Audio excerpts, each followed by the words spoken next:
What's going on, guys? Today I'm going to show you how to make your own Ned rig heads from start to finish. I'm also going to powder coat them if you want to stick around for that to the end. What you're going to need, your lead pot with a few ignits of lead in there. Get them nice and melted. Mine's already hot. Give it 10 to 15 minutes to actually do that. You're going to need your mold. I got mine from doitmolds.com. It's called the Midwest Finesse Jig. It's a Ned rig head. Okay. This is our powder paint. I've got purple and black today, my two favorites that I have. You're going to need, for the ones I'm making, I have size 1/0 hooks and size 2. One nice thing about the mold is it's going to tell you that you need either size 1 or 1/0 hooks. That's recommended. I'm going to use size 2 for some because I like them to be just a little bit smaller on certain occasions. It's also got the weights that we're going to be doing. Today I think we're going to be making a 532, 3/16 and a 1/4 ounce jig head. And I'll get back to you once we get everything set up and ready. Alright, now we're ready to go ahead and make these molds. Or make the jig heads, rather, sorry. I'm take these size 1/0 hooks. I'm going to take 2 of these out.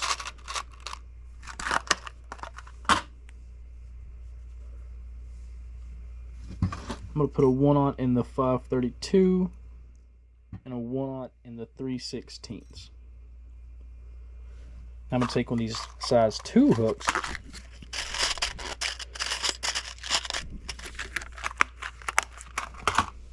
No, sorry, I messed up.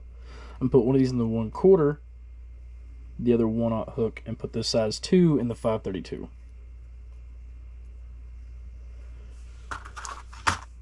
And you take these little hook holders here. I bought these on some tackle website for just a couple dollars for a pack of 100. If you have big fat fingers like mine, this is the most painful process of this entire thing. Get 3 of these bad boys out. Seal it back up so I don't lose them. So this is all they are. They're just a very, very small piece of metal that you're going to actually put in the mold. It's going to be a bait holder, basically. Okay, so my best advice for putting these in your mold, they have a little outline area for them, is to drop it down basically beside it. Hope that it falls in the right direction. If not, you're going to have to redo it. And then basically just take your fingers and slide it into place. If you can see that right there, it kind of mixes in with the metal. But the lead's just going to fill in all the way up to there, to the hook of that, to basically keep your bait on your hook. I'm sure y'all know what its use is.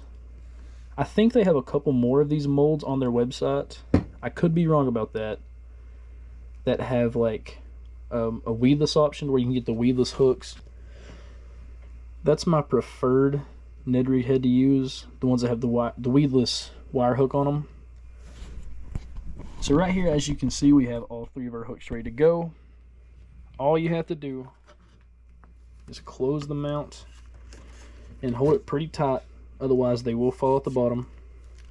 And you just fill up these holes until they get to the main top.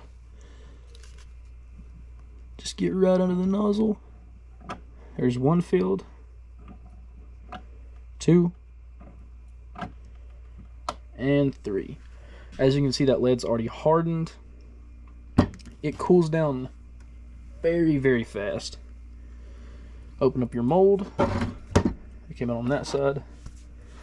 Now you're going to want to get 2 pairs of pliers here. You get one to take it out to use the needle nose. Wow, that one's actually in there really good. Here from the top. There we go. Now this one is not exactly perfect because, as you can see, there's lead in the eye. I won't be using this one right now. I can get that fixed later on, but I'm not going to do that for the sake of this video. This one did the same thing, actually. This side the lead's not bad, but the other side it's basically covered. I'm hoping this one was at least worth it. Yeah, this one did just fine. So my 3/16 came out a-okay. Basically, to get that lead off the top there, just get a pair of pliers, hold the, actually, You just get one pair of pliers, hold up here near the head where it's nice and stable.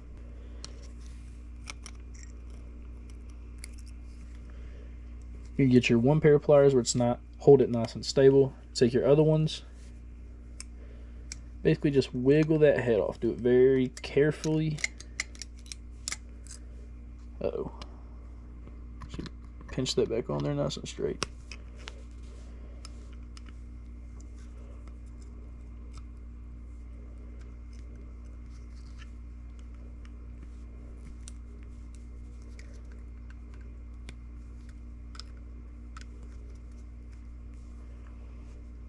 Struggled a little bit there, but let's take that lead, put it back in the pot.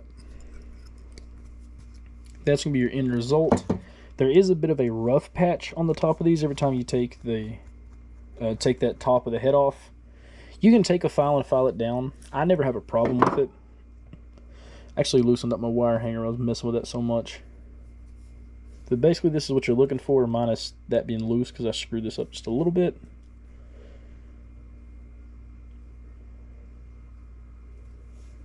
I'll show you a couple of jig heads that turned out a little bit better.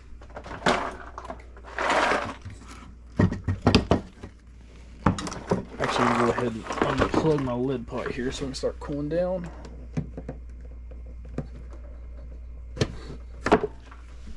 Here we go.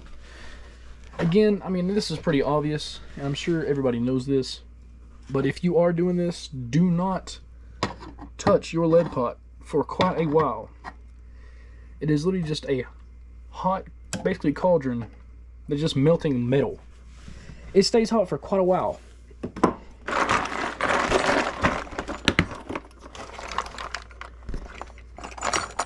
So all these in here I've done before. I'll drop that whole bucket on my lap. See, these are fine. That's not loose at all. It's in there good. It's actually got a little bit of lead in the eye, which I'll have to file out later on. But this is something fun to do in the winter or on a rainy day when you can't get outside, do nothing. Nice weekend. It's really fun to do. Matter of fact, it's a lot of fun to do. I'm actually going to take this and scrape some of this gunk off the top of my... Out of the top, that's actually hardened pretty well.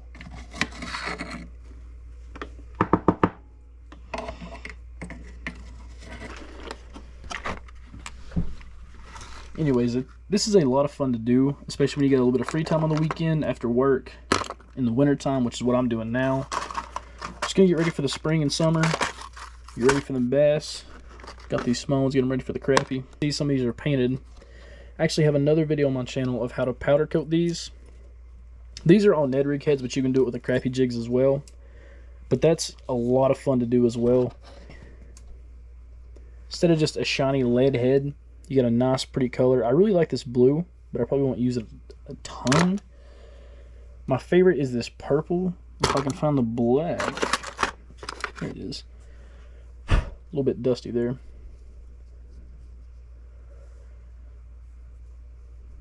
My other favorite to use is this black, especially for smallmouth. And even red eyes on the rivers. Largemouth as well, but I'm a huge fan of river fishing, especially for smallmouth. They're probably one of my most favorite fish to catch when it comes to bass. Anyway, you guys, that's going to do it for this video. If you got any questions, leave it down in the comments. Otherwise, thank you and have a great day.